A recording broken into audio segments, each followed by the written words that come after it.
Okay, how do we calculate the hypotenuse of the triangle? So if you remember, all these triangles here are actually 90 degree. So I draw a 90-degree triangle. So I actually know the sides of the triangle. So if you remember, for 90-degree triangle, we can actually use the Pythagoras formula. And that will be a squared plus b squared equals c squared. The two shorter side will be equal to the longer side.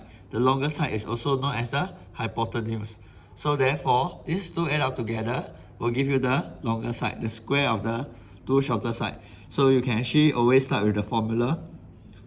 It's a good habit, followed by substituting in the number. Will be the hypotenuse that you want to find, and then you just type in your calculator. So all this add together, that will give you 8. So in order to find the hypotenuse, that will be equal to square root 8. And you type in calculator, you get 2.83. So the next question, same thing. Start with formula first. Then you put in the numbers. And then you just calculate this. You get 13. So you just square root 13. So it's always just square root it. Okay, then round off. So the next thing will be the same thing. A square, b square, c square. So just substitute in the value again.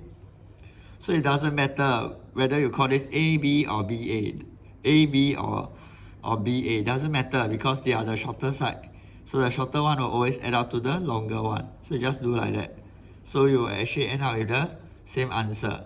Where when you do a hypo, then you square root 13, you get 3.61. And last one, so a square, b square, c square. Right, just in case for those who cannot see, so just decide this is A, this is B, this is C. They just put in 2 square, 4 square. Alright, so then you just calculate 20. And then remember, this is a square because you square both sides. So now to solve, you have to square root it. You get answer 4.47.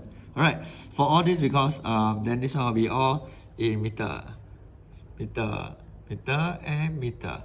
Done.